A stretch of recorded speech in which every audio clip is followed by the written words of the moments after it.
इस वीडियो में 5वें चरण के तहत 20 मई की वोटिंग वाली 8 राज्यों की 49 सीटों के एग्जिट पोल पर चर्चा करेंगे, जिनमें सबसे पहले अगर बात करें झारखंड की तो यहाँ पर लोकसभा की कुल 14 सीटें हैं, जिनमें से 5वें चरण में 3 सीटों पर वोटिंग हुई है, जिनमें से एनडीए के खाते में 1 सीट जाने की संभावना है, जबकि इंडिया के खाते में 2 सीटें जाने की संभावना है। इसके बाद अगर बात करें बिहार की तो यहाँ पर लोकसभा की कुल 40 सीटें हैं, जिनमें से 5वें चरण में 5 सीटों पर वोटिंग हुई है, जिनमें से एनडीए के खाते में 1 सीट जाने की संभावना है, जबकि इंडिया के खाते में 4 सीटें जाने की संभावना है।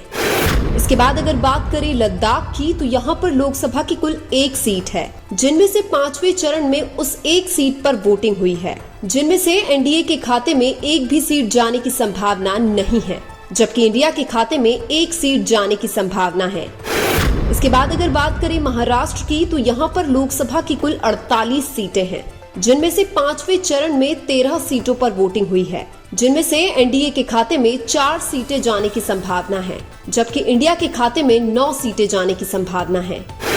इसके बाद अगर बात करें जम्मू कश्मीर की तो यहाँ पर लोकसभा की कुल 5 सीटें हैं, जिनमें से 5वें चरण में 1 सीट पर वोटिंग हुई है, जिनमें से एनडीए के खाते में 1 भी सीट जाने की संभावना नहीं है, जबकि इंडिया के खाते में 1 सीट जाने की संभावना है।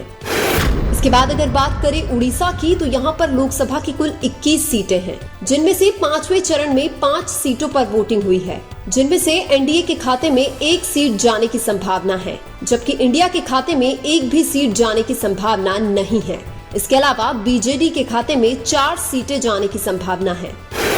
इसके बाद अगर बात करें उत्तर प्रदेश की तो यहाँ पर लोकसभा की कुल 80 सीटें हैं, जिनमें से 5वें चरण में 14 सीटों पर वोटिंग हुई है, जिनमें से एनडीए के खाते में 9 सीटें जाने की संभावना है, जबकि इंडिया के खाते में 5 सीटें जाने की संभावना है। इसके बाद अगर बात करें पश्चिम बंगाल की तो यहाँ पर लोकसभा की कुल 42 सीटें हैं, जिनमें से 5वें चरण में 7 सीटों पर वोटिंग हुई है, जिनमें से एनडीए के खाते में 2 सीटें जाने की संभावना है, जबकि इंडिया के खाते में 1 भी सीट जाने की संभावना नहीं है, जिनमें से टीएमसी के खाते में 5 सीटें जाने की संभावना है। अगर 5वें चरण की ओवरऑल 49 सीटों की बात करें तो एनडीए के खाते में 18 सीटें जाने की संभावना है, जबकि इंडिया के खाते में 22 सीटें जाने की संभावना है। इसके अलावा टीएमसी के खाते में 5 सीटें जाने की संभावना है। इसके अलावा बीजेडी के खाते में 4 सीटें जाने की संभावना है।